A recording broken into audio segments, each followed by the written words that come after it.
A photo shows a group of dancers rehearsing on a stage. In the foreground, a man can be seen leaning far backward with his back positioned almost parallel to the floor. Others in the background tend to fall while attempting to do the step. Figure 11. One movement in all its forms is an important element of health and wellness. Movement contributes to balance, cardiovascular health, strength, and flexibility. It can also help clear your mind in the midst of study and stress. Credit: Stephen Pisano /Flickr /attribution 2 generic CCBY20. Chapter outline. 11. 1. Taking care of your physical health. 11. 2. Sleep. 11. 3. Taking care of your emotional health. 11. 4. Taking care of your mental health. 11. 5. Maintaining healthy relationships. 11. 6. Your safety. Student survey. How do you feel about health and wellness?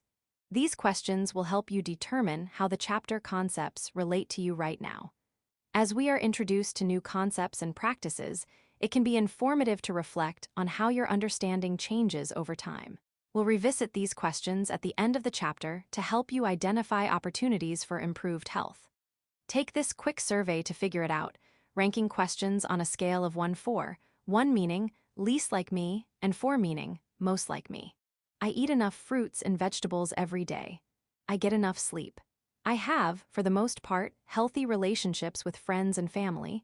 I feel like I know how to manage stress. You can also take the Chapter 11 survey anonymously online.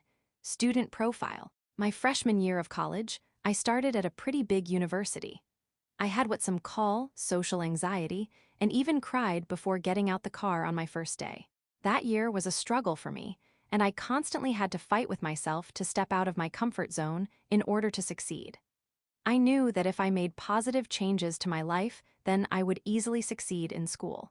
I joined a group of students who were a support system for me during my first year of college. Together, we studied together and even worked out together. It helped me be more involved on my campus and less worried.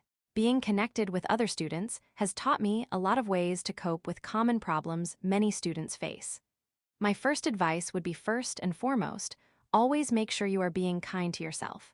It's not advisable to work 40 hours a week and also try to be a full-time student.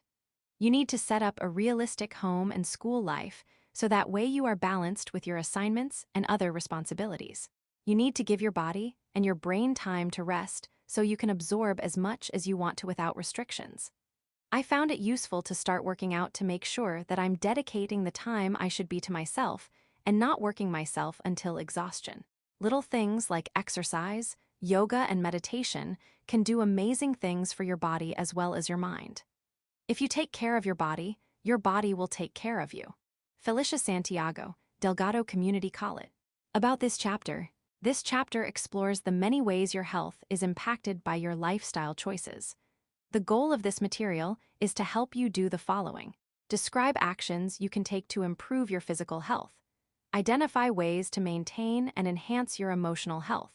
Understand mental health risks and warning signs. Articulate reasons and ways to maintain healthy relationships. Outline steps you can take to be more safety conscious. Recent headlines were buzzing with news about a 17-year-old boy who lost his eyesight because of a poor diet. While the boy ate enough food and his weight was considered normal, when doctors investigated, they discovered he didn't eat enough nutrient-rich food. A self-described picky eater, the teen's daily diet consisted of sausage, deli ham, white bread, Pringles, and French fries. His food choices led to numerous nutritional deficiencies of several essential vitamins and minerals, causing nutritional optic neuropathy. 1. Have you heard the saying, "You are what you eat"? If so, likely a parent or someone who loves you said it while coaxing you to eat your vegetables. Are we really what we eat, and what does this phrase actually mean? While the example of the boy who lost his vision may be extreme, the food we eat does impact our physical and mental health. What's at the end of our fork can keep us healthy or eventually make us sick. Every 27 days, our skin replaces itself and our body makes new cells from the food we eat. 2. And according to Dr. Libby Weaver, every 3 months we completely rebuild and replace our blood supply. What you eat becomes you.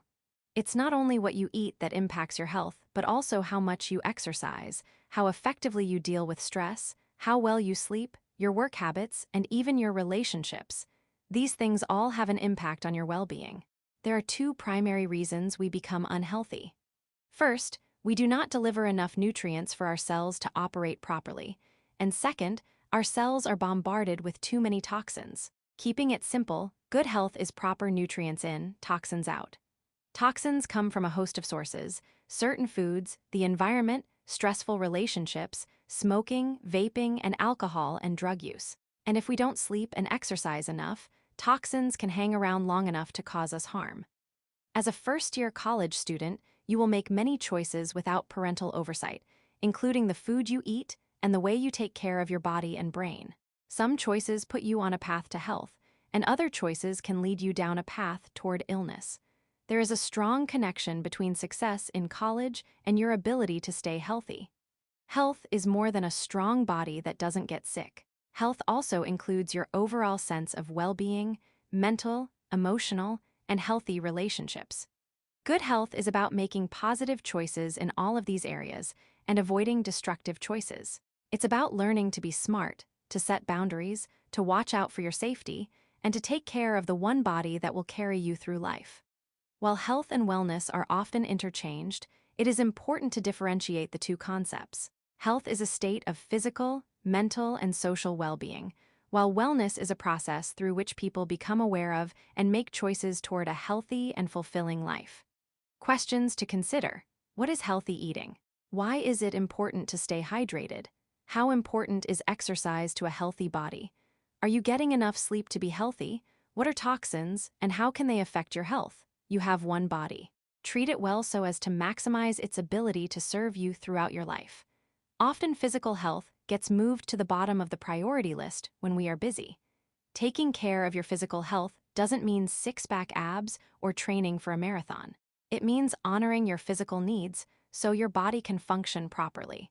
Feeding your cells the nutrients that will keep your body working well your entire life, and minimizing exposure to toxins to reduce your risk of disease. Healthy eating. While it's not the only thing that contributes to great health, what you eat makes a huge difference. We have 37 trillion cells in our body. The only way they function optimally is with good nutrition.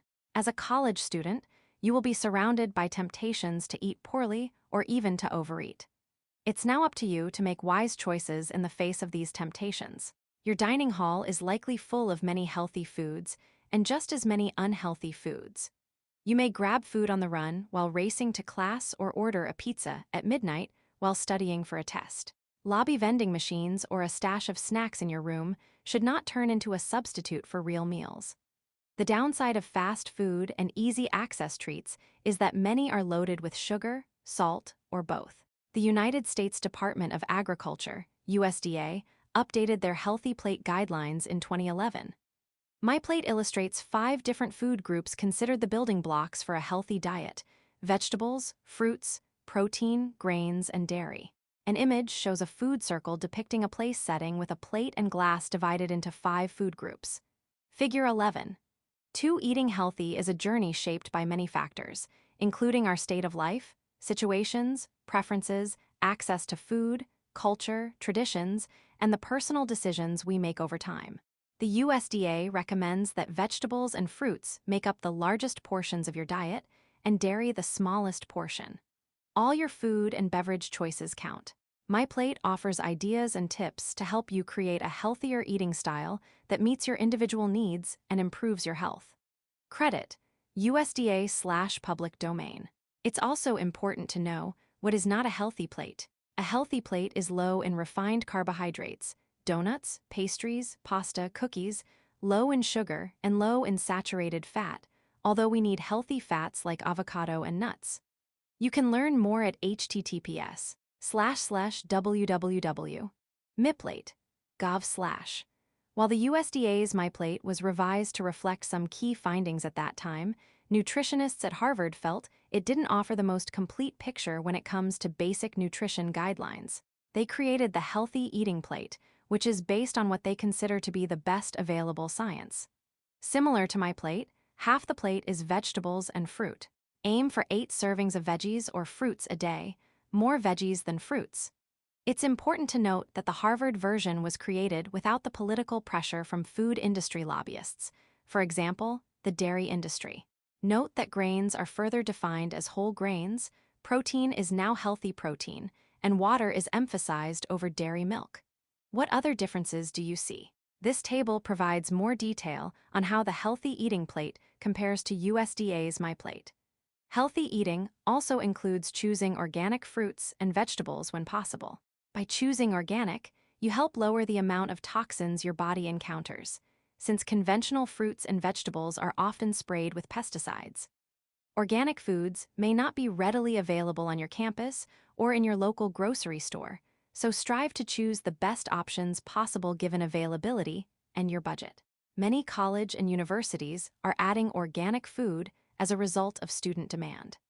If healthy eating is something you are passionate about, consider organizing an effort to influence the dining options on your campus. When shopping on your own, the Dirty Dozen list provided by the Environmental Working Group, EWG, is a good guide of which produce is most important to eat organic, as these are the fruits and vegetables with the most pesticide residue. The EWG also compiles a clean 15 list of the vegetables and fruits with the least amount of pesticides. Whole foods versus processed foods. Choose whole foods. Whole foods are any foods that have not been processed, packaged, or altered in any way. Whole foods are an essential part of a healthy diet because they contain the vitamins and minerals our bodies need. Examples of whole foods include the following: vegetables, carrots, broccoli, kale, avocados, cauliflower, spinach, peppers. Fruits, apples, bananas, blueberries, strawberries, grapes, melons, peaches. Grains, brown rice, oatmeal, barley, buckwheat, quinoa, millet. Beans, black pinto kidney, black-eyed peas, chickpeas. Minimize non-whole foods. These are foods that have been processed, such as cookies, hot dogs, chips, pasta, deli meat, and ice cream. Even seemingly healthy foods like yogurt, granola, and protein bars are processed and should be checked for added sugar and other unhealthy ingredients.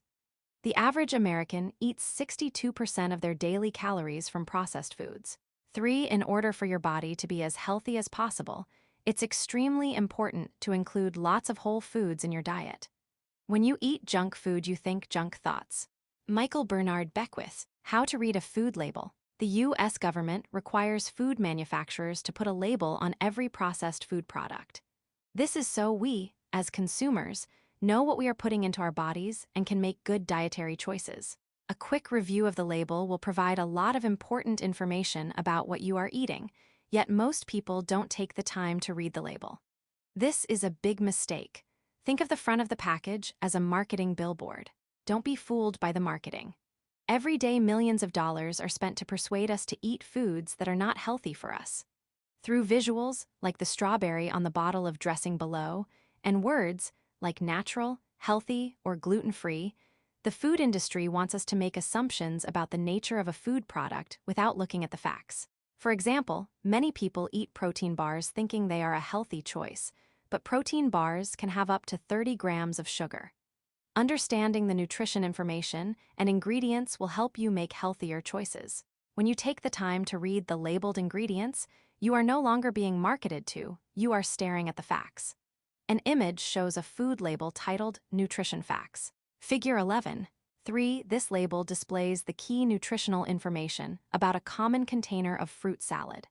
Though fruit is generally healthy, be aware of the amount of calories and sugars, and particularly the serving size to which those amounts are tied.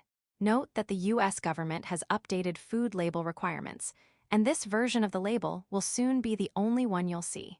Credit U.S. Food and Drug Administration/public domain.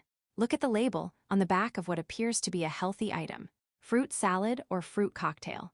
One of the first things to look for is the amount of sugar. 12 grams equals just under 2 teaspoons. The serving size indicated is 2 cups, so if you have double that amount, it's the equivalent of spooning out 5 teaspoons of sugar. The lower the sugar, the better. It's also important to avoid high amounts of sodium, to minimize saturated fats, and to avoid all trans fats.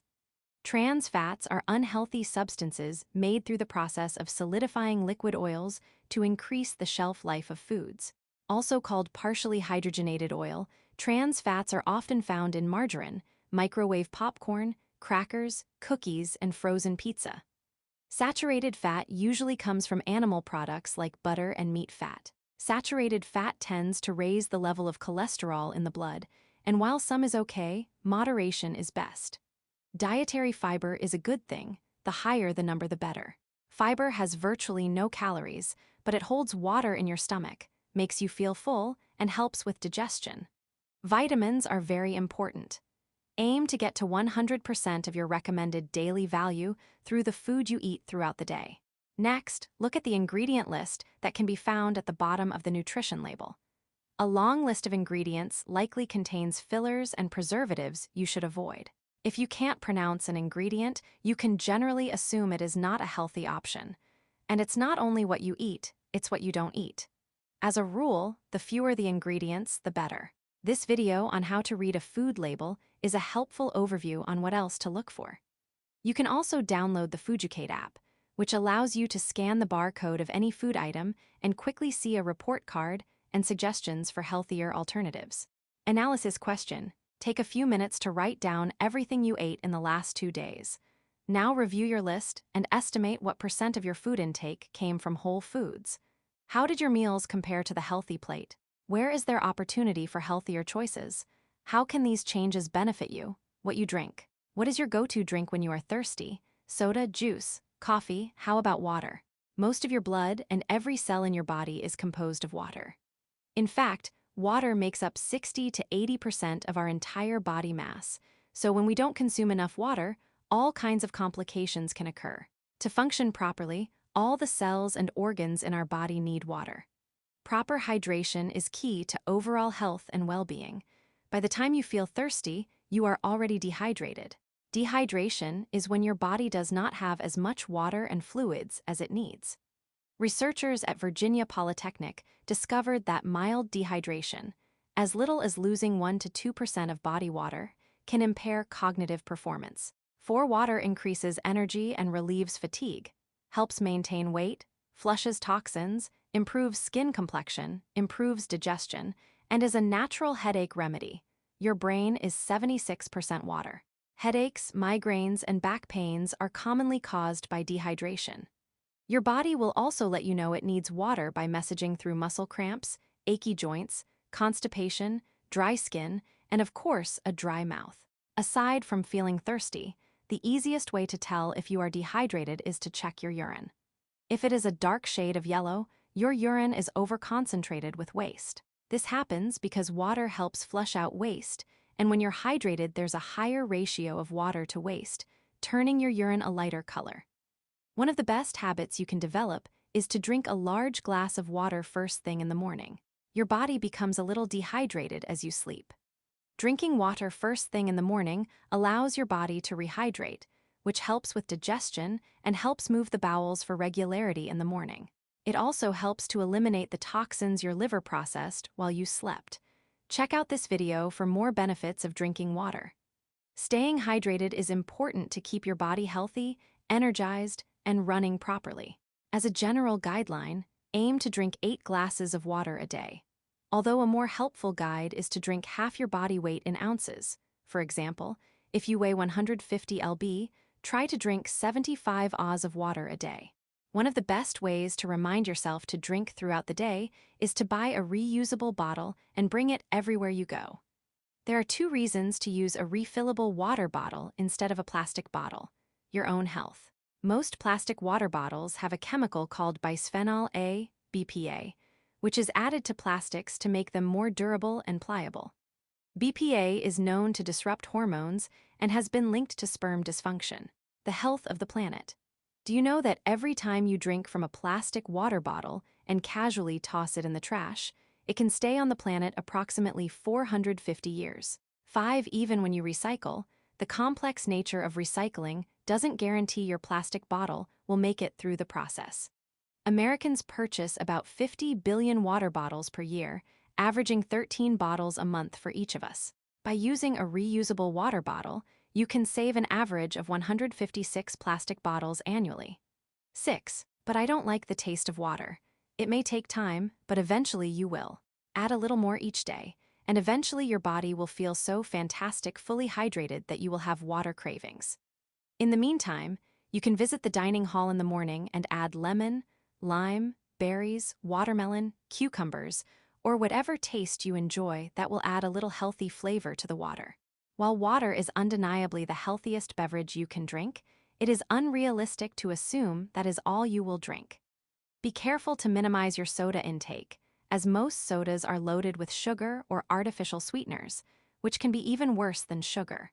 And unless you are squeezing your own fruit juice, you are also likely drinking a lot of sugar.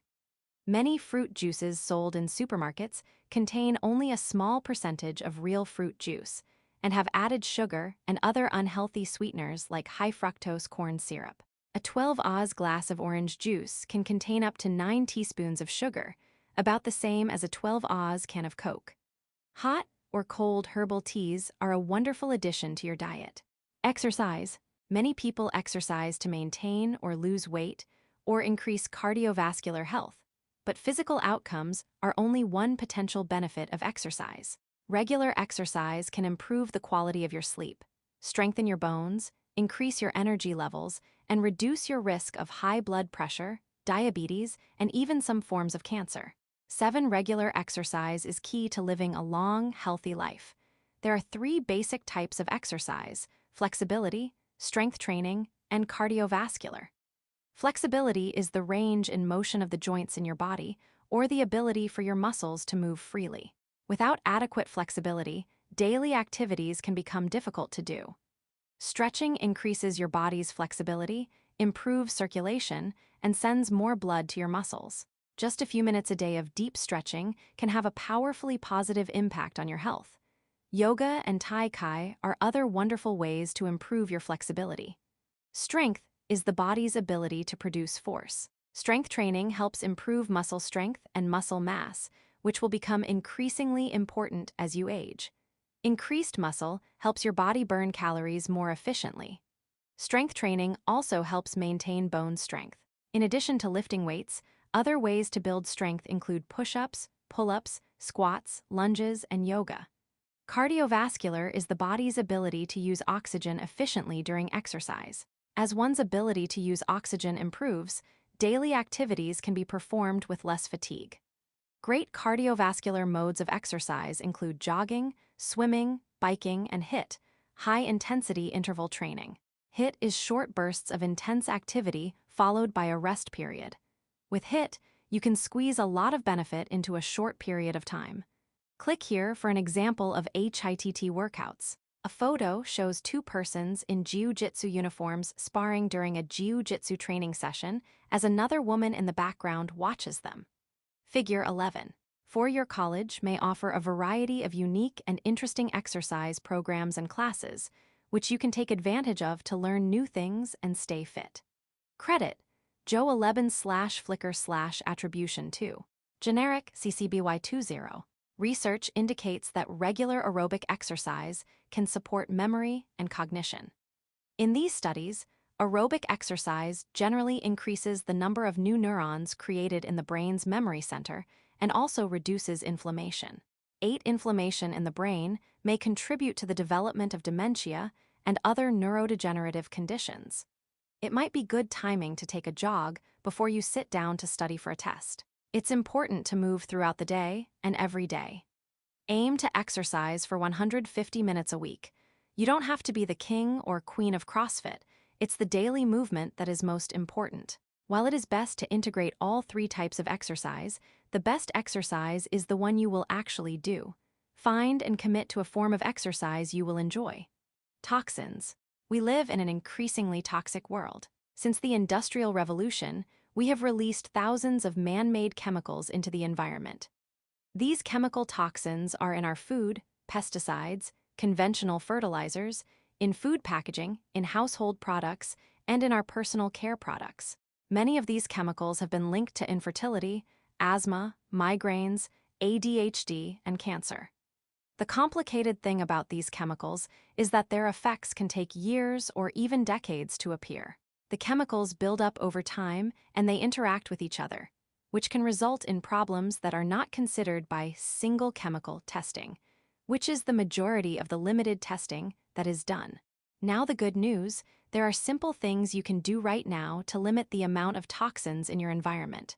First, it is best to avoid any products with artificial colors or fragrance. Artificial colors, synthetic dyes like yellow 10, blue 1, and red 28 may contain carcinogens and neurotoxins and can be absorbed by your skin and go directly into your bloodstream. Fragrance. Have you ever walked down the cleaning and laundry soap aisle and been assaulted by so many fragrances you couldn't get to the next aisle fast enough? Claiming trade secrets, companies don't have to tell us what's in fragrance, which can include highly toxic ingredients, hormone disruptors, and carcinogens. Fragranced products come in the form of soaps, cleaners, air fresheners, hand sanitizers, laundry detergents, and personal care products. Studies have repeatedly shown that the synthetic fragrances and other toxic chemicals included in these products are causing a range of health problems. 9. There is a long and ever-growing list of common chemicals to avoid, but it's hard to remember the names when you are shopping. That's where a handy app like Healthy Living from the EWG comes in. Simply scan the barcode of any products you use and learn about any potential health hazards. Many Americans are surprised to learn that the ingredients in their makeup, shampoo, and body lotion are largely unregulated and, in some cases, harmful to their health. The fact is that companies can put potentially dangerous ingredients into the products they sell without ever having to prove they are safe. Heather White, Environmental Working Group Executive Director. Your skin is your largest organ, and in seconds will absorb what you put on it. It's important to be wary of conventional skincare products that could potentially leak toxins into your body. Think of your skin as one giant mouth. If you wouldn't eat the ingredients in your products, think twice before applying them to your skin. Analysis question: are your eating and sleeping habits currently affecting your ability to have a super successful college experience? Describe the health and wellness changes a commitment to eating clean and sleeping well will bring about, and how you will benefit in the short and long term. Questions to consider: how much sleep is enough? What are the impacts of sleep deprivation? Which strategies and support can enhance sleep? How often do you wake up filled with energy, eager to embrace the day? How often do you wake up still tired, with heavy eyes that just don't want to open? Your answer to these questions has a direct bearing on the quality of your decisions, your ability to use good judgment, the extent to which you can focus in the classroom, and ultimately your long-term health. A great night's sleep begins the minute you wake up. The choices you make throughout the day impact how quickly you fall asleep, whether you sleep soundly, and whether your body is able to successfully complete the cycle of critical functions that only happen while you sleep. Sleep is the foundation of amazing health, yet almost 40% of adults struggle to get enough sleep. 10. Lack of sleep affects mental and physical performance and can make you more irritable. The diminished energy that results from too little sleep often leads us to make poor decisions about most things, including food. Think about the last time you were really tired. Did you crave pizza, donuts, and fries, or a healthy salad? Studies have shown that people who sleep less are more likely to eat fewer vegetables and eat more fats and refined carbohydrates, like donuts. 11. With sufficient sleep, it is easier to learn, to remember what you learned, and to have the necessary energy to make the most of your college experience. Without sufficient sleep, it is harder to learn, to remember what you learned, and to have the energy to make the most of your college experience. It's that simple. What happens when we sleep? Sleep is a time when our bodies are quite busy repairing and detoxifying. While we sleep, we fix damaged tissue, toxins are processed and eliminated, hormones essential for growth and appetite control are released and restocked, and energy is restored. Sleep is essential for a healthy immune system. How many colds do you catch a year? How often do you get the flu? If you are often sick, you do not have a healthy immune system, and sleep deprivation may be a key culprit. A review of hundreds of sleep studies concluded that most adults need around 8 hours of sleep to maintain good health. Some people may be able to function quite well on 7, and others may need closer to 9. But as a general rule, most people need a solid 8 hours of sleep each night. And when it comes to sleep, both quantity and quality are important. When sleep is cut short, the body doesn't have time to complete all the phases needed for the repair and detoxification. A tiny lobe called the pineal gland helps us fall asleep. The pineal gland secretes melatonin to calm the brain. The pineal gland responds to darkness. If you are watching TV until the minute you go to bed and then sleep with the artificial light from smartphones and other devices, your brain is tricked into thinking it is still daylight. This makes it difficult for the pineal gland to do its job. In addition, if the TV shows you watch before bed are violent or action-packed, your body will release cortisol, the stress hormone. Anything that creates stress close to bedtime will make it more difficult to fall asleep. A bedtime practice of quiet activities like reading, journaling, listening to music, or meditation will make it much easier to fall asleep. What happens if you do get enough sleep? Lack of sleep has a big impact on your overall state of health and well-being. Studies have linked poor sleep to a variety of health problems. The U.S. Centers for Disease Control and Prevention have identified sleep deprivation as a public health epidemic. A lack of sleep can change the way your genes express themselves. One notable study involved a group of healthy adults limited to 6 hours of sleep for 1 week. Researchers then measured the change in gene activity compared to the prior week, when these same people were getting a full 8 hours of sleep a night. The lack of sleep caused the activity of 711 genes to become distorted. About half of the genes were switched off by a lack of sleep, and these genes were associated with the immune system. The other half of the genes experienced increased activity from a lack of sleep, and these were genes associated with the promotion of tumors, genes associated with long-term chronic inflammation, and stress genes. 12. A diagram illustrates the effects of sleep deprivation and the body parts that are affected due to sleep deprivation. Figure 11. 5. The effects of sleep deprivation. This visual depicts many of the ways we are affected by insufficient sleep. Credit Hegström, Mikkel 2014. Medical Gallery of Mikkel Hegström 2014. Wiki Journal of Medicine, public domain. Some of the health risks of insufficient sleep include the following. Increased risk of heart attack and stroke. In his book Why We Sleep, Matthew Walker, Ph.D., shares Japanese research showing that male workers who average 6 hours of sleep or less are 400 to 500% more likely to suffer one or more cardiac arrests than those getting more than 6 hours of sleep each night. Another study of women between the ages of 20 and 79 found that those who had mild sleep disturbance, such as taking longer to fall asleep or waking up one or more times during the night, were significantly more likely to have high blood pressure than those who fell asleep quickly and slept soundly. 13. Impaired cognitive function. Even one night of sleeping less than 6 hours can impact your ability to think clearly the next day. Increased risk of accidents. Sleep deprivation slows your reaction time, which increases your risk of accidents. You are 3 times more likely to be in a car crash if you're tired. According to the American Sleep Foundation, 40% of people admitted to falling asleep behind the wheel at least once. A Governor's Highway Safety Association report estimates there are 6,400 fatal drowsy driving crashes each year. 50% of these crashes involve drivers under the age of 25. 14. A diagram illustrates the risk of driving drowsy. Figure 11. 6. Driving while drowsy puts you, your passengers, and many others in danger. Credit Modification of Work by Governor's Highway Safety Association. Driving after 20 hours without sleep is the equivalent of driving with a blood alcohol concentration of 0.8%, the U.S. legal limit for drunk driving. Weight gain increased risk for obesity. Sleep helps balance your appetite by regulating hormones that play a role in helping you feel full after a meal. Also, cortisol is released during times of anxiety, and exhaustion causes your body to produce more cortisol. This can stimulate your appetite. Increased risk of cancer. Tumors grow up to 3 times faster in laboratory animals with severe sleep dysfunctions. Researchers believe this is because of disrupted melatonin production, as melatonin has both antioxidant and anti-cancer activity. Increased emotional intensity. The part of the brain responsible for emotional reactions, your amygdala, can be 60% more reactive when you've slept poorly, resulting in increased emotional intensity.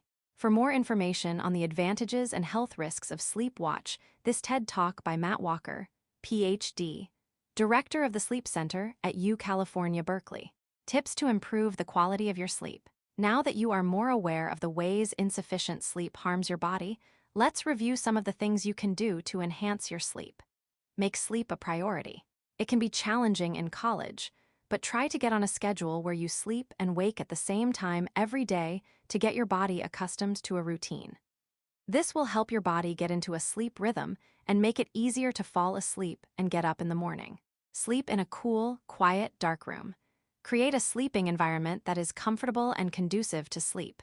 If you can control the temperature in your room, keep it cool in the evening. Scientists believe a cool bedroom, around 65 degrees, may be best for sleep, since it mimics our body's natural temperature drop. Exposure to bright light suppresses our body's ability to make melatonin, so keep the room as dark as possible. A 2010 study in the Journal of Clinical Endocrinology and Metabolism found that individuals exposed to room light during the usual hours of sleep suppressed melatonin by greater than 50%. 15. Even the tiniest bit of light in the room, like from a clock radio LCD screen, can disrupt your internal clock and your production of melatonin, which will interfere with your sleep. A sleep mask may help eliminate light, and earplugs can help reduce noise. Avoid eating late or drinking alcohol or caffeine close to bedtime. It is best to finish eating at least 2 hours before bedtime and avoid caffeine after lunch. While not everyone is affected in the same way, caffeine hangs around a long time in most bodies. Although alcohol will make you drowsy, the effect is short-lived and you will often wake up several hours later, unable to fall back to sleep.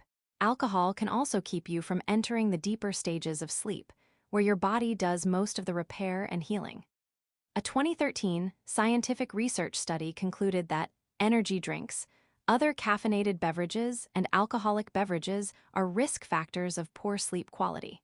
It's important to finish eating hours before bedtime so your body is able to heal and detoxify, and it is not spending the first few hours of sleep digesting a heavy meal. Start to wind down an hour before bed. There are great apps to help with relaxation, stress release, and falling asleep. Or you can simply practice 4-7-8 breathing to calm your nervous system. Breathe in to the count of 4, hold your breath for a count of 7, and release your breath slowly to the count of 8. Consider the Insight Timer app or any of the free apps listed by the American Sleep Association. Exercise for 30 minutes a day. One of the biggest benefits of exercise is its effect on sleep. A study from Stanford University found that 16 weeks in a moderate-intensity exercise program allowed people to fall asleep about 15 minutes faster and sleep about 45 minutes longer. Walking, yoga, swimming, strength training, jumping rope, whatever it is, find an exercise you like and make sure to move your body every day. Improve your diet. Low fiber and high saturated fat and sugar intake is associated with lighter, less restorative sleep with more wake time during the night. Processed food full of chemicals will make your body work extra hard during the night to remove the toxins and leave less time for healing and repair. Sleep affects how we look, feel, and function on a daily basis and is vital to our health and quality of life. When you get the sleep your body needs, you look more vibrant, you feel more vibrant, and you have the energy to live your best life. Now, with a better understanding of the benefits of getting the recommended hours of nightly sleep and the health risks of not getting enough sleep, what changes can you make to improve the quality and quantity of your sleep? What if I'm doing all these things and I still have trouble sleeping? People that have trouble falling asleep also often have low magnesium levels. Sources suggest that over half of the adults in the United States are magnesium deficient. You can ask your doctor to check your magnesium levels, but you can also focus on eating magnesium-rich foods to help. One of the best magnesium-rich snacks is pumpkin seeds. Other great sources are almonds, sesame seeds, and walnuts. Difficulty sleeping may be a sign that you have a clinical sleep problem, such as insomnia or sleep apnea. If you're doing all the right things and still have trouble falling or staying asleep, talk to your doctor. These are some resources for insomnia: Healthy Sleep, Harvard Medical School Division of Sleep Medicine; Insomnia Treatment, American Association of Sleep Medicine; Sleep Medicine, Society of Behavioral Sleep Medicine. Analysis question: do you have a ritual to shut down your day and calm your mind? If yes, can you identify 2 ways to improve upon your current ritual? If no, what 3 things can you put in place to prepare your body and mind for a restorative night's sleep? Questions to consider. What are some of the ways to tell if you are holding onto stress? How do mindfulness and gratitude encourage emotional health? Identifying and managing stress. According to a 2018 report from the American College Health Association, in a 12-month period, 42% of college students reported that they have felt so depressed it was difficult to function, and 63% reported feeling overwhelming anxiety. 16. Your ability to manage stress, maintain loving relationships, and rise to the demands of school and work all impact your emotional health. Stress is not always bad. In fact, some stress is helpful. Good stress is stress in amounts small enough to help you meet daily challenges. It's also a warning system that produces the fight-or-flight response, which increases blood pressure and your heart rate so you can avoid a potentially life-threatening situation. Feeling stressed can be perfectly normal, especially during exam time. It can motivate you to focus on your work, but it can also become so overwhelming you can't concentrate. It's when stress is chronic, meaning you always feel stressed, that it starts to damage your body. What chronic stress does to your body? Do you find it difficult to concentrate or complete your work? Are you frequently sick? Do you have regular headaches? Are you more anxious, angry, or irritable than usual? Do you have trouble falling asleep or staying awake? If you answered yes to any or all of these questions, you may be holding on to too much stress. Stress that hangs around for weeks or months affects your ability to concentrate, makes you more accident-prone, increases your risk for heart disease, can weaken your immune system, disrupts your sleep, and can cause fatigue, depression, and anxiety. 17. To learn more about what stress does to your body, click here. APA.org/helpcenter/stress. Some people refer to the time we are living in as the age of overload. It's easy to get worn down by social media and the constant news cycle, and to be overwhelmed by too many choices. We live in a fast-paced, always-on world with a lot of pressures. The military created the VUCA acronym for the world we currently live in. VUCA stands for volatile, uncertain, complex, and ambiguous. And as a result of living in this VUCA world, many of us are in a constant state of overdrive. You will have stress. Stress is inevitable. It's how you deal with it that can make all the difference. One of the most important things you can do is to keep perspective on your stressors. When feeling stressed, ask yourself, on a scale of 1 to 100, how stressful a situation is this? Will I even remember this 3 years from now? When facing potential stressors, the way you view what you're experiencing can intensify your stress or minimize it. There are many ways to manage stress. Take a look at some of the ideas in the stress toolkit below. Which ones have you tried? Which ones do you want to try? It's helpful to have different tools for different situations. For example, a calming yoga pose in your dorm room and deep breathing in the classroom. Mindfulness and gratitude. Deep breathing, mindfulness, and a practice of gratitude are some of the most effective ways to manage stress and take care of your emotional health. Mindfulness. Mindfulness means being present with your thoughts, feelings, bodily sensations, and surrounding environment. Mindfulness is also without judgment, meaning there is no right or wrong way to think or feel in a given moment. When we practice mindfulness, our thoughts tune into what we're sensing in the present moment rather than rehashing the past or imagining the future. 18. Anything that keeps you present in the moment and gives your prefrontal cortex, the reasoning and thinking part of your brain, a break is practicing mindfulness. Mindfulness can be a slow walk, looking intently at the grass, trees, flowers, or buildings, and being aware of what you are sensing and feeling. Mindfulness can be sitting quietly, even sitting still in a quiet place for as little as a few minutes can reduce heart rate and blood pressure. 19. Developing a practice of mindfulness is easier than you may think. Slow down. From brushing your teeth, to washing your face, to shampooing your hair, can you take the speed out of getting ready in the morning? Focus on the activity, pay attention to what you are doing, stay present. This means don't think about what happened last night or what's in store for the day, just stay focused on the activity and take your time. Focus on your breath. How fast are you breathing? Is your breath coming from your chest or your belly? Can you feel the air come through your nose on the inhale? Can you slow down the exhale? Can you feel your body relax when you slow the exhale? Connect to your environment. Walk for a few minutes, focused on the world around you. Look at the leaves on the trees or the light at the corner. Listen to the sounds around you. Stay with your surroundings and observe what you see and hear around you. We can't change the world, at least not quickly, but we can change our brains.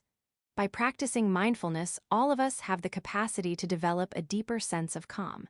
Rick Hanson, author, Resilient. Deep breathing. When people hear mindfulness, they often think meditation. While meditation is one method of mindfulness, there are many others that may be simpler and easier for you to practice. Deep breathing helps lower stress and reduce anxiety, and it is simple yet very powerful. A daily mindful breathing practice has been shown to reduce test anxiety in college students. 24-6-8 breathing pattern is a very useful tool that can be used to help bring a sense of calm and to help mild to moderate anxiety. It takes almost no time, requires no equipment, and can be done anywhere. Start by quickly exhaling any air in your lungs to the count of 2. Breathing in through your nose, inhale to the count of 4. Hold your breath for a count of 6. Slowly exhale through your mouth to the count of 8. This is one round. Do not repeat the quick exhale again. Instead, start round 2 with an inhale through your nose to the count of 4, hold for 6, and exhale to 8. Repeat for 3 more rounds to relax your body and mind. With practice, 24-6-8 breathing will become a useful tool for times when you experience tension or stress. Meditation. Dan Harris, a news reporter at ABC, fell into drug use and suffered a major panic attack on national television. Following this embarrassing period in his life, he learned to meditate and found that it made him calmer and more resilient. He's now on a mission to make meditation approachable to everyone. Dan used to be a skeptic about meditation, but now says that if he learned to meditate, anyone can learn to meditate. Dan reminds us that we are going to get lost, and our mind is going to stray, and that's okay. Simply notice when you're lost and start over. Every time your mind strays and you start over, it is like a bicep curl for your brain. Start with 3 minutes and slowly work your way up to 15 or 20. To hear more about Dan's journey, watch this video, and for a simple meditation to get started, you can try one of the videos on the Meditation YouTube channel. Some great meditation apps include Insight Timer, Calm, and Headspace. Gratitude. Too often people think it is the external factors that bring us joy and happiness, when really it's all related to internal work. According to UCLA's Mindfulness Awareness Research Center, having an attitude of gratitude changes the molecular structure of the brain and makes us healthier and happier.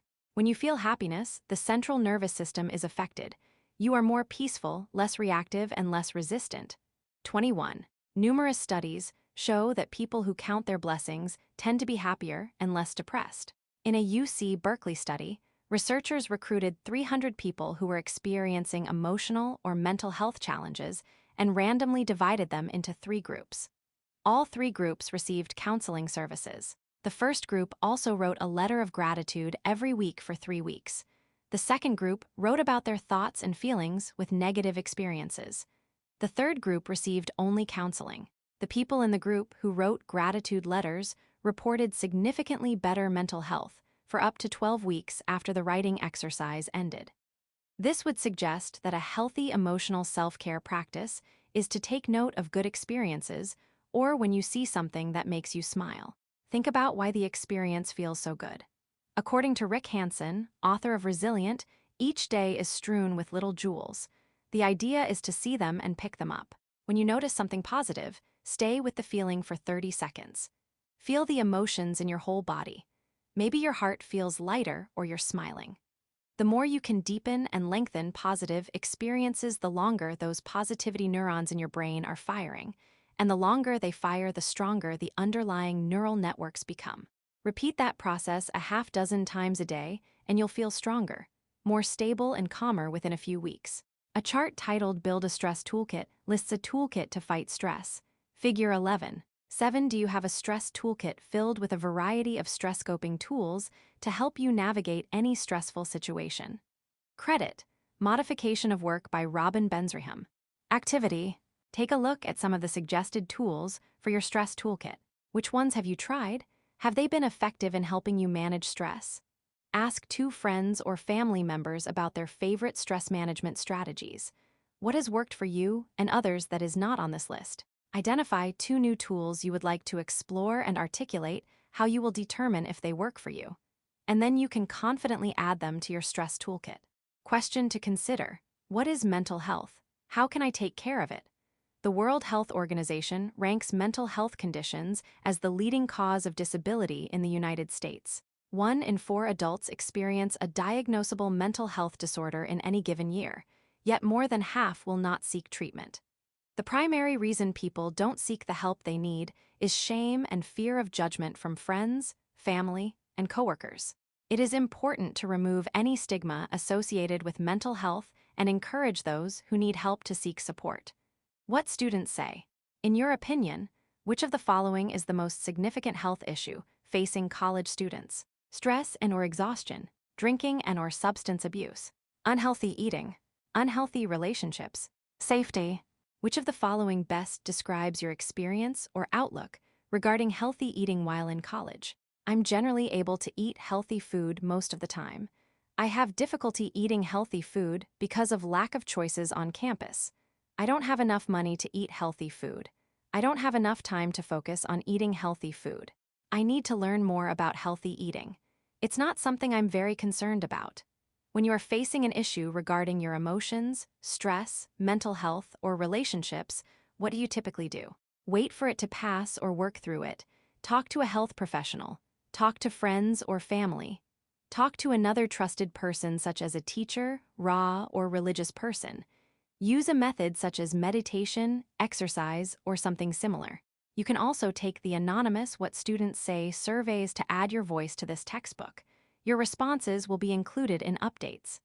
Students offer their views on these questions, and the results are displayed in the graphs below. In your opinion, which of the following is the most significant health issue facing college students? A horizontal bar graph plots the responses of a student's survey analyzing the most significant health issue facing college students. Figure 11.8. Which of the following best describes your experience or outlook regarding healthy eating while in college? A horizontal bar graph plots the responses of a student's survey analyzing conditions that best describe students' experience or outlook regarding healthy eating while in college. Figure 11.9. When you are facing an issue regarding your emotions, stress, mental health, or relationships, what do you typically do? A horizontal bar graph plots the responses of a student's survey analyzing what students typically do when they face an issue regarding emotions, stress, mental health, or relationships. Figure 11.10. What is mental health? Mental health is the level of psychological well-being or an absence of mental illness. It is the state of someone who is functioning at a satisfactory level of emotional and behavioral adjustment. 22. According to NAMI, National Alliance on Mental Illness, a mental illness is a condition that affects a person's thinking, feeling, or mood. The condition may affect a person's ability to relate to others and function throughout the day. A mental health condition isn't the result of one event. It is most often the result of multiple overlapping causes. Environment, lifestyle, and genetic predisposition can all be factors in whether someone develops a mental health condition. Traumatic life events or stressful experiences may make some people more susceptible, and brain biochemistry may play a role as well. Mental health conditions show up in many ways. Anxiety, depression, and eating disorders are some of the most common. Anxiety disorders. We all experience the occasional feeling of anxiety, which is quite normal.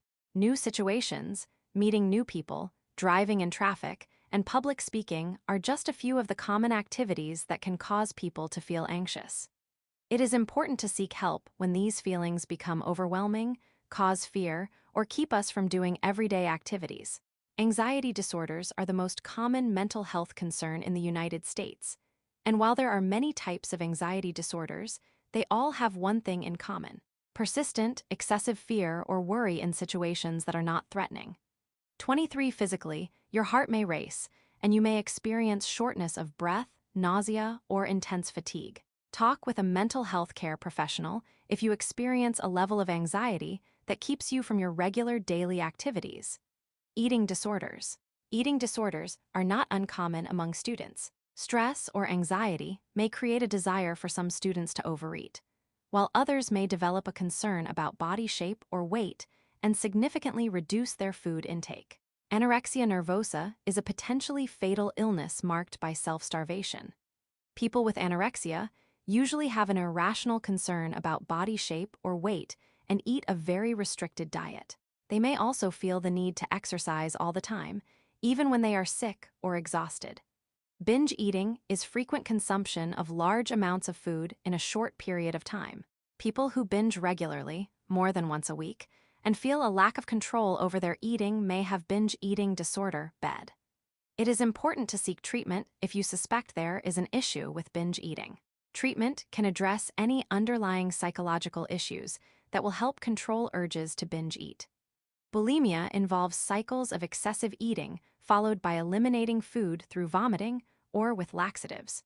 Eating disorders can lead to many complications, some of them very serious, like heart conditions and kidney failure.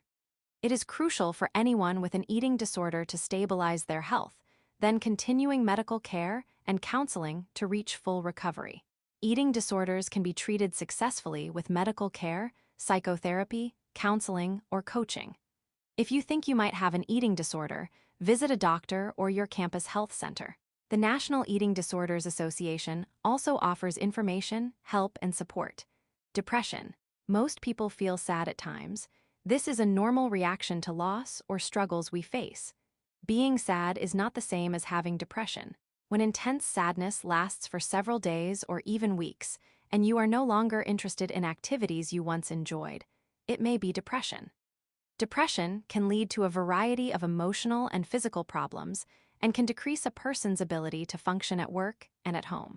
Depression does not have a single cause.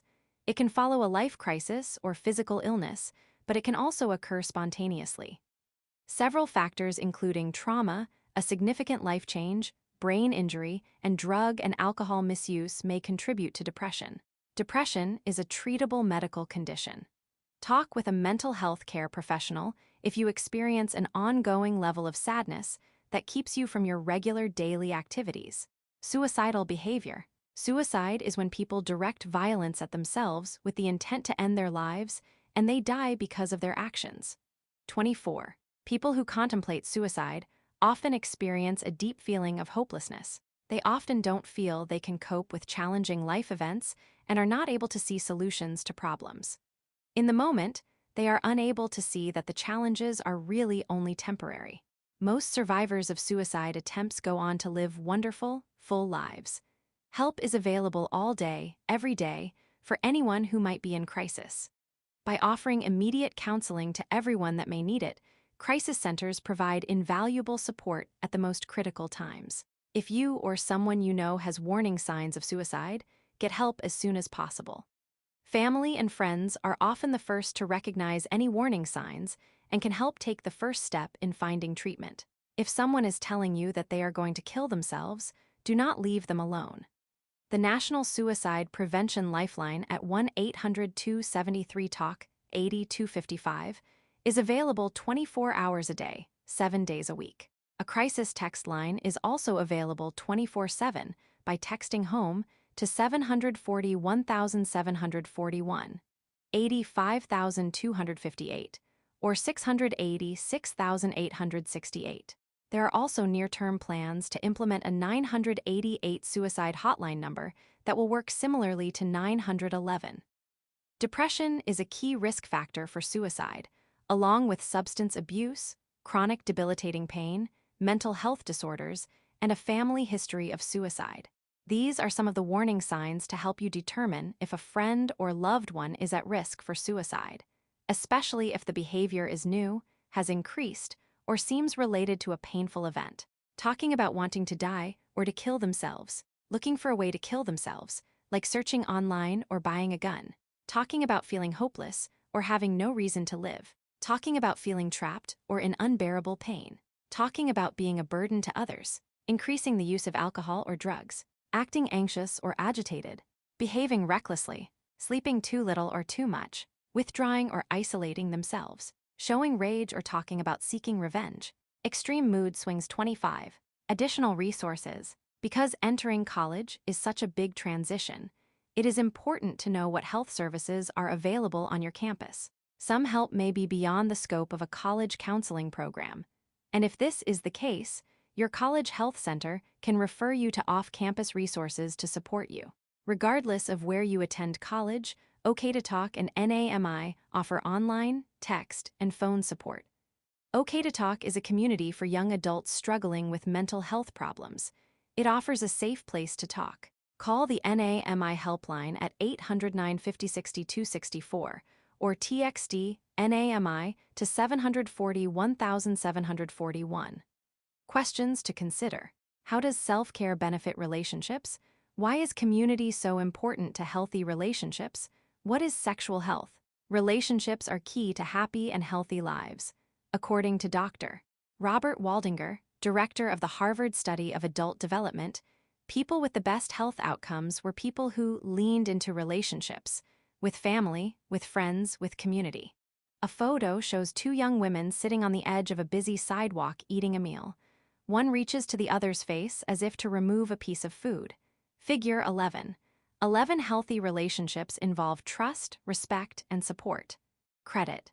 Gary Knight/Flickr/Attribution 2, generic, CCBY20. The quality of our relationships is important, however. What makes a relationship healthy? Relationships come in many forms: lovers, family, friends, coworkers, team members, and neighbors. Think of a relationship where you have mutual respect and trust, supporting each other in tough times, celebrating the good times, and communicating with ease and honesty. This is a healthy relationship. Do you have someone in mind? On the other hand, if communication is often tense or strained, confidences are broken, or you don't feel listened to, appreciated, or valued, these are signs of an unhealthy relationship. Unhealthy relationships can have both immediate and longer-term health impacts.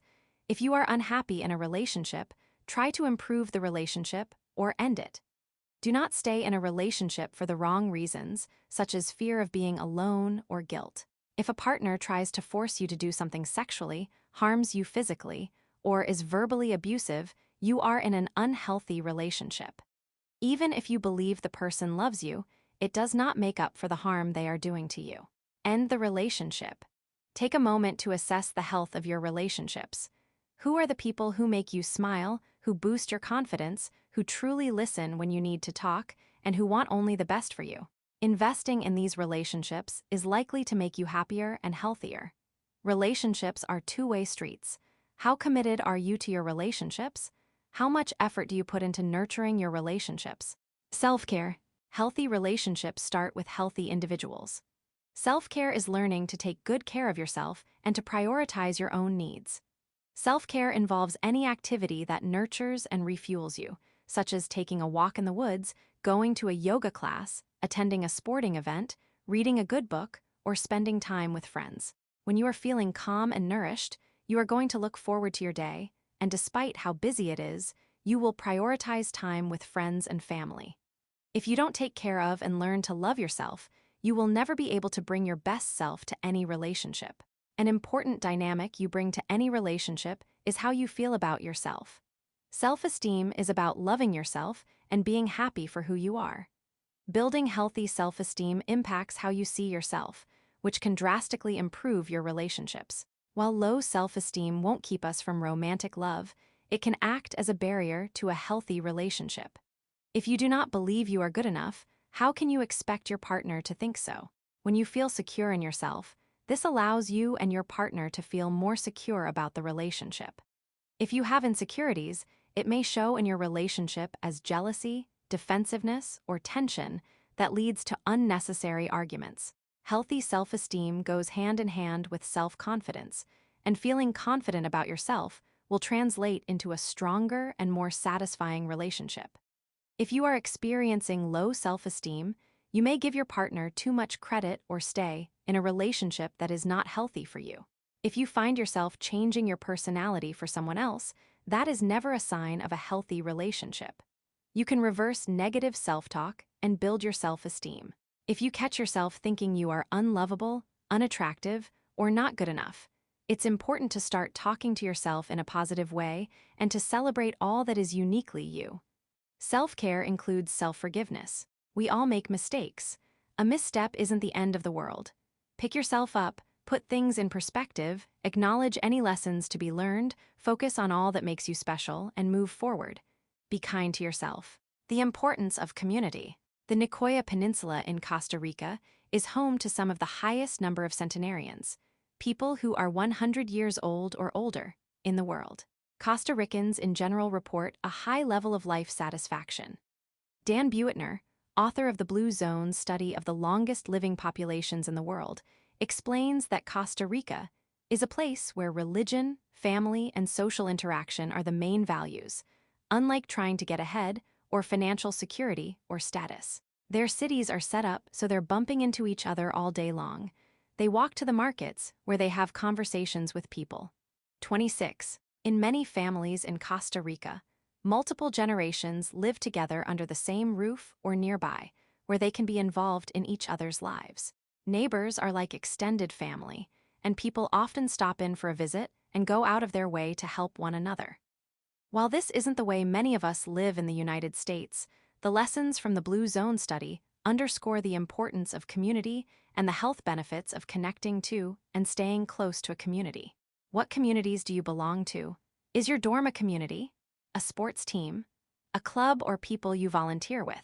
When you start seeing the social circles you connect to as communities and prioritize your time to develop more closeness with those communities, you will experience many physical, mental, and emotional health benefits. A photo shows people sitting at tables during a college club showcase fair, while prospective members speak to them and look at materials.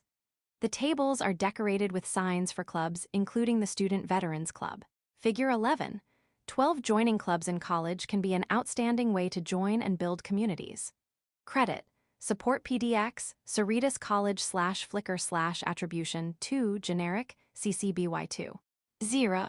According to an analysis of research on college students, Joe Cusio, the most potent, research-based principles of college success, college students who have a higher sense of belonging and are more involved in their college community are more successful. Additionally, college students who are involved in extracurricular, volunteer, and part-time work experiences outside the classroom, less than 20 hours per week, earn higher grades than students who do not get involved in any out-of-class activities at all. Application. Make a list of the communities you belong to. Your list should include formal communities, for example, sports teams, fraternities or sororities, and membership in clubs and other organizations. Your list should also include informal communities, for example, your neighbors or the people you always see at your favorite exercise class. Next to each community, write how being a member of this community benefits you and how your involvement benefits the community. Now, make a new list of your personal interests and passions. How well do these align with the communities you already belong to? Are there new communities that would be a good fit for you? If you are struggling to identify communities you already belong to, think about your passions, causes you care about, and ways you love to spend your time. Find a group or club that aligns with your interests. If you can't find one that already exists, start a new club. Research has shown that friends provide a sense of meaning or purpose in our lives, and that having a healthy social life is important to staying physically healthy. In a meta-analysis of the research, results from 148 studies of over 300,000 participants, researchers found that social relationships are important in improving our lifespan. Social support has been linked to lower blood pressure and better immune system functioning. The meta-analysis also showed that social support operates on a continuum. The greater the extent of the relationships, the lower the health risks. 27. According to a 2018 report from the American College Health Association, in a 12-month period, 63% of college students have felt very lonely. If you are feeling lonely or having a hard time making friends, know that the majority of people around you have also felt this way. Joining a group or a club of people who share your interests and passions is one of the best ways to make great friends and stay connected. Sexual health, affection, love, and sexual intimacy all play an important role in healthy relationships, and a responsible approach to intimacy is essential for sexual health. Whether you are already sexually active or become sexually active in the future, your choices can affect your safety as well as the health and safety of your sexual partners. It's important to understand what you can do to protect yourself from sexually transmitted infections, STIs. Common sexually transmitted infections. Infection symptoms, diagnosis, and treatment. Human papillomavirus, HPV. HPV can be passed even when an infected person has no signs or symptoms. Most people with HPV do not know they are infected. Symptoms can include genital warts, abnormal Pap test results, and cancer. There is no test for HPV. There is a vaccine to prevent it. There is no treatment for HPV, although there are treatments for the health problems it can cause. Routine Pap tests can identify problems. Chlamydia. Symptoms include a burning sensation when urinating and/or discharge from the penis or vagina.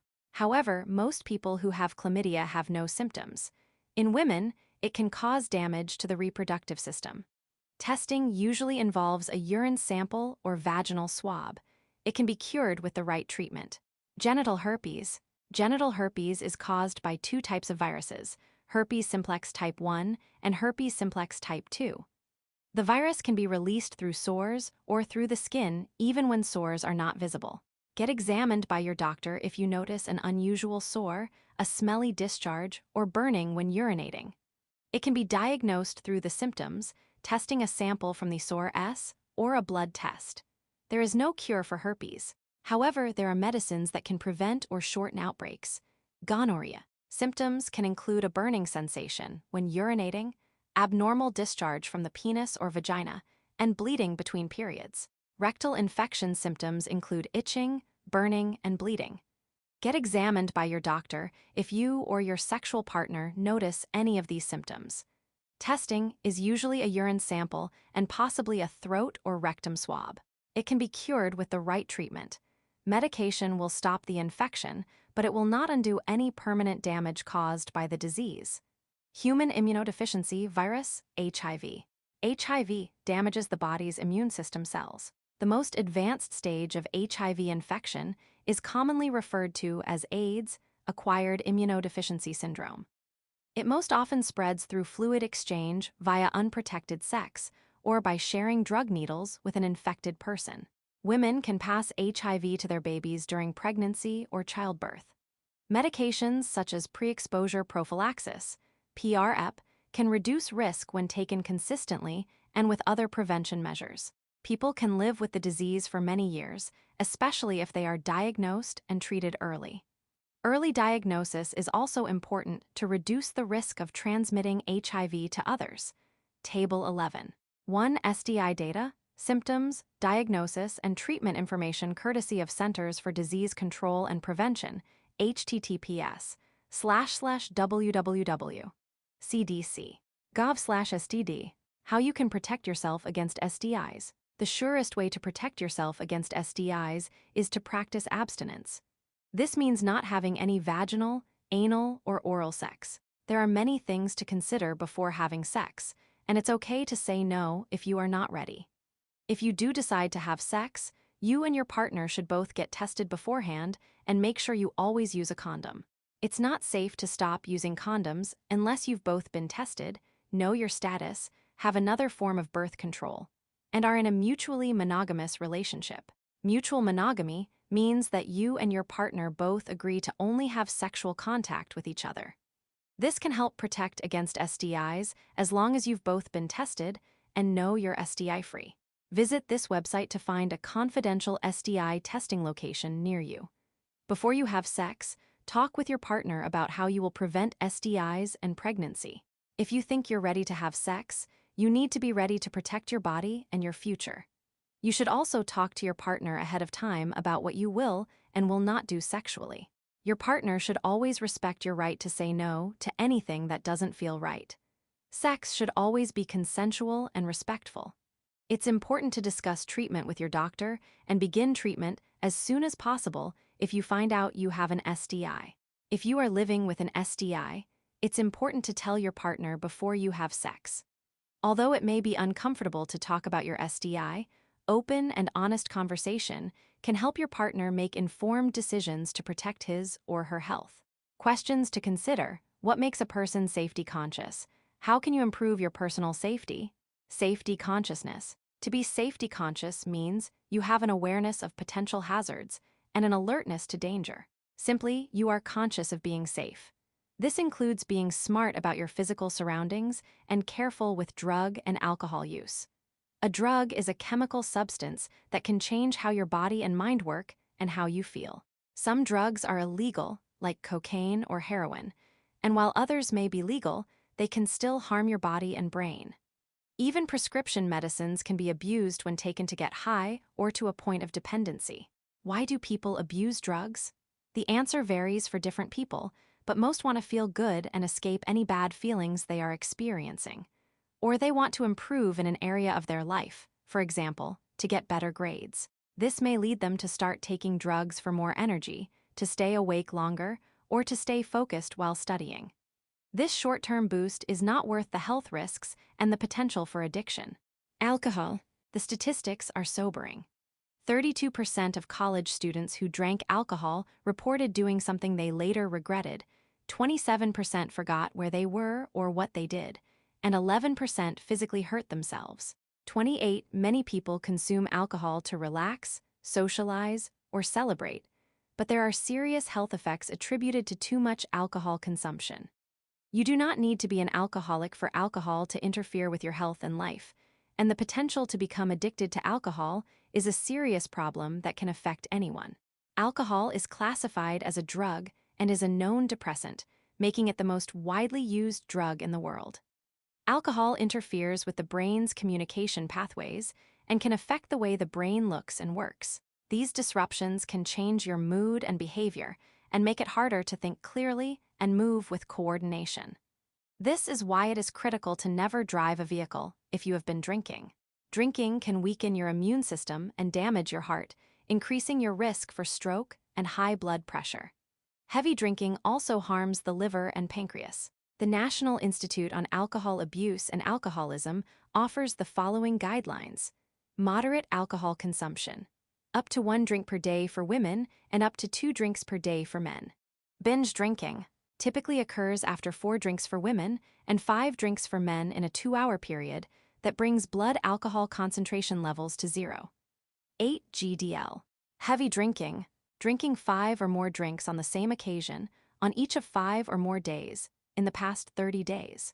Alcohol is a part of the social scene on many college campuses. If you choose to drink, you can avoid the devastating consequences of alcohol addiction by drinking responsibly and in moderation. The quality of your schoolwork can suffer dramatically if you drink beyond moderation. Too much alcohol can result in missing classes, performing poorly on exams, and falling behind in assignments. Have you ever decided to drink instead of study, even though you had a big test the next day? Have you missed a class because you were too hungover to get out of bed? Did you hand in a project or paper late, or not at all due to a series of nights spent drinking? If you answered yes to any of these questions, you are at risk of negatively impacting your success in college because of alcohol. Tobacco and vaping. Cigarettes and other forms of tobacco are also drugs. Tobacco contains nicotine, which excites the parts of the brain that make you feel good. Nicotine gives you a mild rush of pleasure and energy, but soon wears off, which makes you want more. The more frequently you smoke, the faster your body and brain get addicted. Tobacco is not healthy.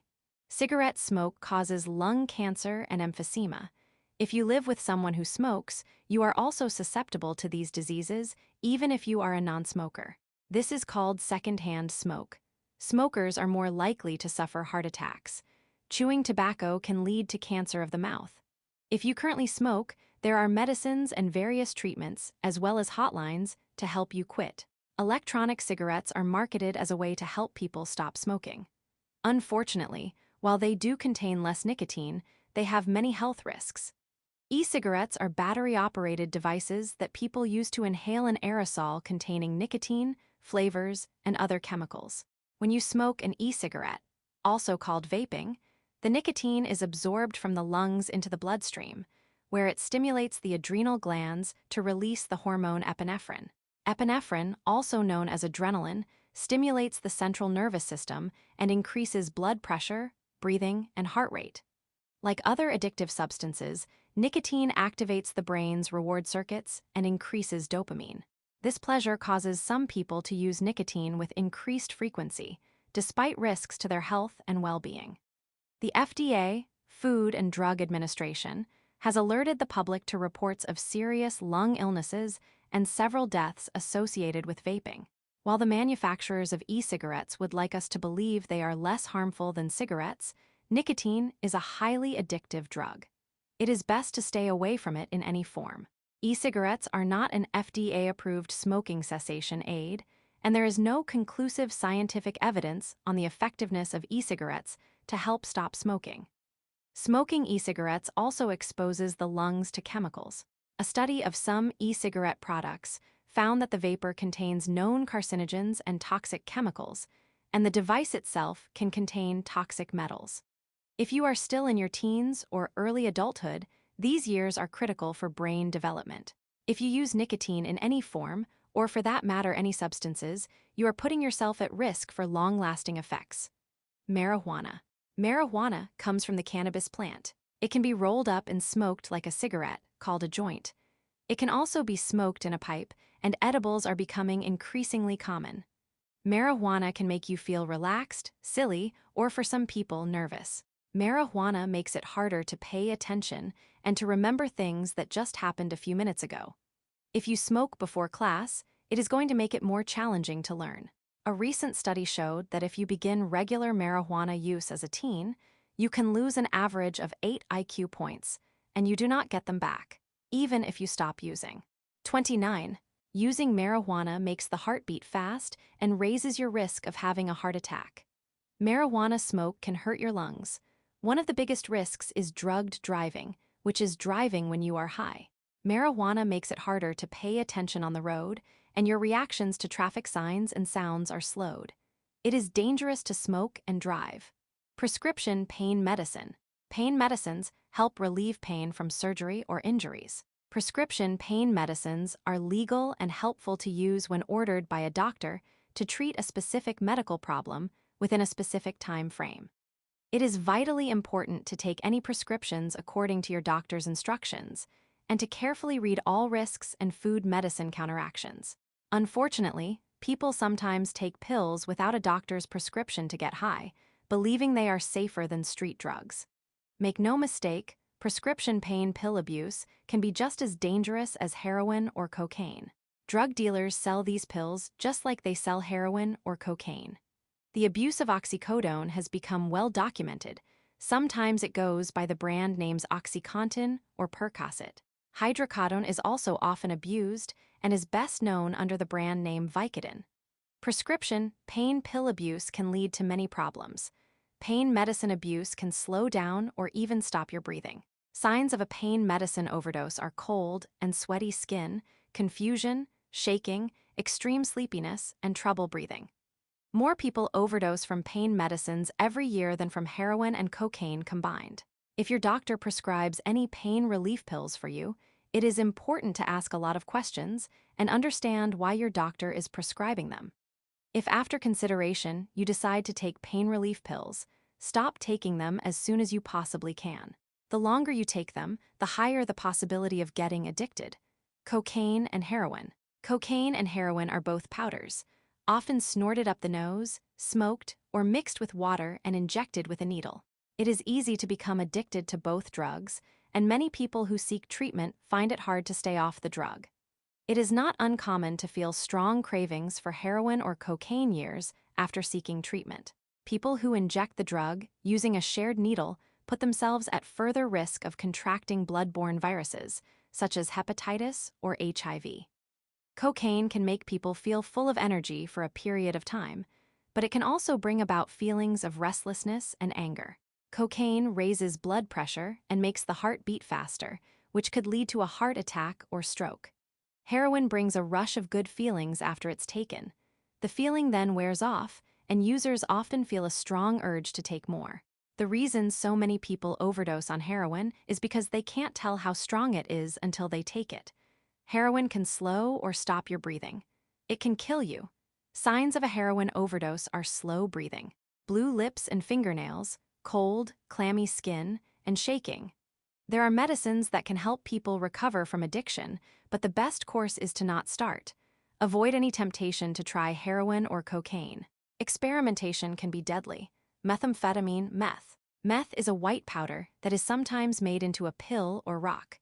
Meth powder can be eaten or snorted up the nose. Like cocaine and heroin, it can also be mixed with liquid and injected into your body with a needle.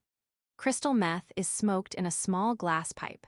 Meth at first causes a rush of good feelings, but then users feel edgy, overly excited, angry, or afraid. Meth causes many problems. It can make your body temperature so hot that you pass out and could die. If you look at pictures of meth users, you will notice how quickly the drug ages them. Teeth become stained, break, and rot. As the teeth go bad, the mouth looks sunken. Meth users burn a lot of energy and don't eat well, which leads to degeneration and a sickly appearance. The skin turns dull, and sores and pimples that won't heal are common.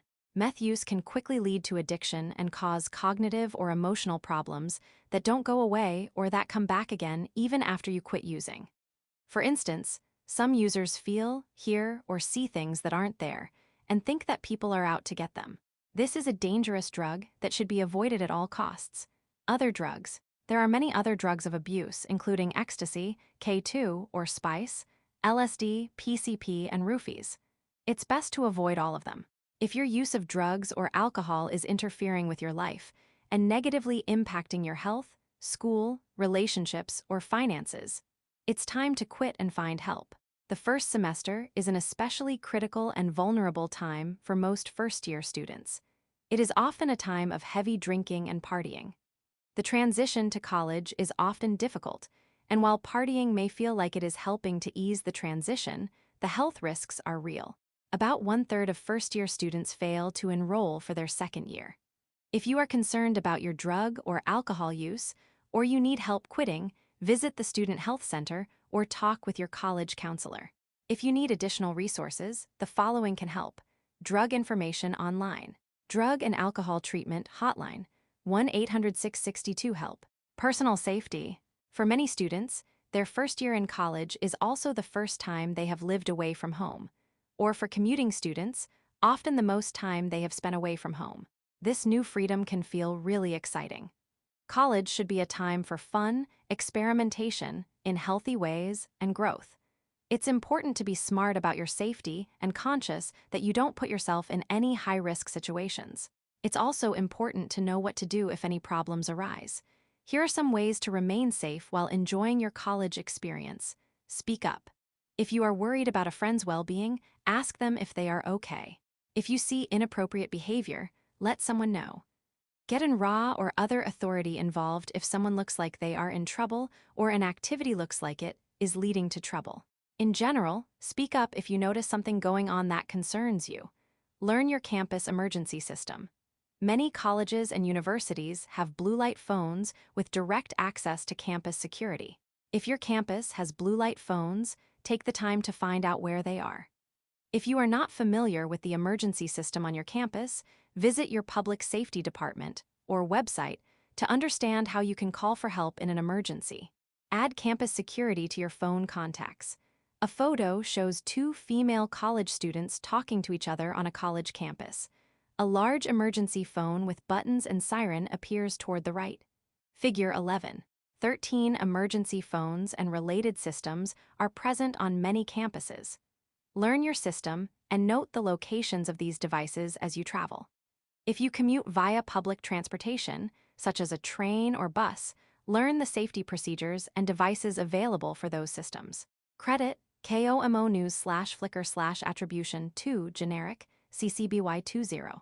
Protect your drink. A risk at bars and at college campus parties is the use of date rape drugs to assist sexual assaults. Date rape drugs often have no color, smell, or taste, so you can't tell if you are being drugged.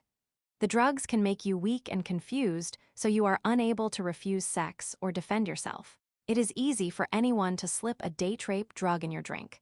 Never leave your drink unattended, and never accept a drink from someone you do not trust. Be alert and stay charged. Always be aware of the people in your surrounding area. Notice anyone who looks out of place and avoid dark and unpopulated areas. Make sure to charge your cell phone before you go out for the evening. Avoid walking alone at night and don't accept rides from strangers. Going out with a group is the best way to make sure everyone gets home safely. In the event you find yourself alone at the end of the night, know ahead of time what escort services your school offers, or use services like Uber and Lyft, and make sure you get in the car that matches the license plate on the app. It's also wise to install safety apps. These apps can automatically alert police and your emergency contacts in the event of an emergency. Always let your roommates and friends know your plans for the evening and when you expect to return. Get connected. Luckily, there are tech opportunities to keep yourself safe. 3 good apps for the job are: Noonlight is an app that connects all your devices to trigger an alarm with a live, 24/7 staff in case of any emergency. Heart attack, car wreck, assault, or any other event that requires emergency attention. Kitestring is an app you alert when you are headed out to a potentially risky situation, like a first date or meeting someone for the first time. The app texts you to check in, and if you don't respond, it alerts your emergency contacts to the situation. Circle of 6 makes it easy for you to alert the 6 people in your circle anytime you need help. If you are a victim of a crime, most college students report feeling safe on campus. College administrators are fully committed to making your campus experience as safe as possible. If you are attacked, it is important to know what to do. If possible, get to a safe place. Move to a well-lit area to call for help. Call 911 or have someone call 911 for you. Follow the operator's instructions. 911 operators will instruct you until police or paramedics arrive. Contact a trusted friend or family member. You will want emotional support and also somewhere to go after all the official procedures are complete. Take time to heal. If you are a victim of crime or assault, it can be traumatic. The healing process will take time. Check with your campus mental health services about how they can help in your recovery. If you are a victim of sexual assault or rape, sexual assault is any type of sexual activity you don't agree to. This can include inappropriate touching, sexual intercourse, attempted rape, and rape. Most people are surprised to learn that 80% of rapes are committed by someone the victim knows. A diagram illustrates that 80% of rapes are committed by someone the victim knows. Figure 11. 14. The majority of rapes are committed by people known to the victim, which can have a significant effect on prevention and reporting. Credit, modification of work by RAINN. Take the following steps if you or someone you know has been raped. Get medical care. Go to the nearest rape crisis center, hospital, or student health service center. Do not go to the bathroom, shower, brush your teeth, wash your hands, or change clothes before you go. It's important to preserve any evidence. Ask the hospital or center to take a urine sample to test for date rape drugs. Call the police from the hospital. Tell the police exactly what you remember. File a report. Arrange for follow-up counseling. A counselor can help you work through the many emotions you may feel following a sexual assault, which is important to the healing process. You can get help from the National Sexual Assault Hotline at 800-656-HOPE. Under Title IX legislation, sexual harassment and sexual violence are forms of gender discrimination and are prohibited.